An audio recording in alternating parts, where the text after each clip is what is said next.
En la Ciudad de México, a finales de los años 90 y principios del nuevo milenio, comenzó a crecer un rumor oscuro que poco a poco se transformó en pánico colectivo. Mujeres de la tercera edad aparecían muertas en sus casas, la mayoría estranguladas, algunas golpeadas brutalmente. Al principio las autoridades intentaban minimizarlo. Decían que se trataba de robos comunes o ataques aislados. Pero el patrón se repetía con demasiada precisión. Ancianas asesinadas en colonias populares, casi siempre solas, casi siempre indefensas. Los medios comenzaron a hablar de un asesino en serie, y así nació uno de los apodos criminales más infames de la historia mexicana, la Mataviejitas. La primera ola de crímenes se registró en la década de los 90, pero fue entre 2002 y 2005 cuando el terror alcanzó su punto más alto. La prensa publicaba titulares cada semana con nuevas víctimas, y la paranoia se expandía. Se decía que había un hombre disfrazado de enfermero que se ganaba la confianza de las ancianas para entrar a sus casas. Otras versiones aseguraban que era una mujer vestida de trabajadora social. Lo cierto es que nadie estaba seguro y las calles se llenaron de miedo. Las víctimas eran, en su mayoría, mujeres mayores de 60 años que vivían solas. Los investigadores descubrieron que alguien las convencía de abrir la puerta, a veces presentándose como trabajadora del gobierno, en otras, como alguien que ofrecía ayuda. Una vez dentro, la escena era siempre brutal. Estrangulamiento con bufandas, cinturones o cordones de cortinas. No había piedad, no había misericordia. La presión mediática creció tanto que la policía de la Ciudad de México se vio obligada a reconocer lo evidente. Había un asesino serial suelto. Lo que no sabían era que estaban a punto de descubrir una de las verdades más inesperadas en la historia criminal del país. El 25 de enero de 2006, la policía recibió un reporte en la colonia Moctezuma. Una mujer había intentado escapar de una casa donde se escuchaban gritos. Al llegar, los agentes sorprendieron a una persona saliendo apresuradamente.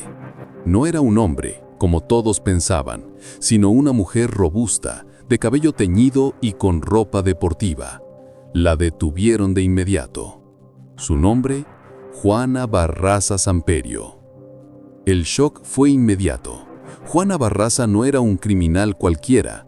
Había sido luchadora profesional en la década de los 90, conocida en los rings como la Dama del Silencio. Con máscara y uniforme, había peleado en funciones de lucha libre popular. Nadie podía creer que esa mujer, que alguna vez entretuvo al público en los cuadriláteros, era en realidad la responsable de aterrorizar a la ciudad durante años. La evidencia era contundente. En el domicilio de Barraza encontraron objetos robados de varias de las víctimas, figurillas, documentos, prendas. Su modus operandi quedó al descubierto. Aprovechaba su apariencia de mujer madura y su experiencia física para acercarse a ancianas vulnerables, ganarse su confianza y una vez dentro, someterlas con fuerza brutal. Durante los interrogatorios, Barraza confesó su odio hacia las ancianas.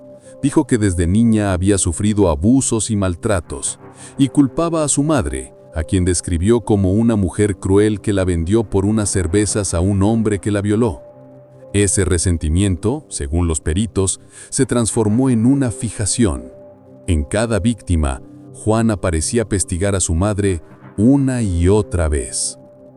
La policía vinculó a Barraza con 40 asesinatos, aunque se sospechaba que el número real podía ser mucho mayor. En 2008 fue sentenciada a 759 años de prisión por 16 homicidios comprobados y 12 robos. Nunca antes en México se había dado una condena tan alta a una asesina serial. El caso de la Mataviejitas reveló no solo la brutalidad de una criminal, sino también las fallas del sistema policial. Durante años, las autoridades negaron la existencia de un asesino serial, pese a las evidencias. Llegaron incluso a detener a personas inocentes para calmar la presión mediática. No fue hasta que atraparon a Barraza en flagrancia que aceptaron la magnitud del problema. Lo más perturbador fue la reacción del público. Cuando se supo que la responsable era una mujer, la incredulidad fue total. La idea de una asesina serial rompía con todos los estereotipos. En México, como en gran parte del mundo, se pensaba que las asesinas en serie eran rarísimas, casi imposibles. Pero Juana Barraza demostró que el rostro del mal podía tener cualquier género. Dentro de la cárcel, Barraza se convirtió en una figura temida y a la vez extrañamente popular. Su pasado como luchadora la hacía reconocible y algunos internos hasta le pedían autógrafos. En entrevistas posteriores, ella nunca mostró verdadero arrepentimiento. Se veía a sí misma como alguien marcada por una infancia rota, una vida de pobreza y abuso, y un odio que se volvió imposible de contener.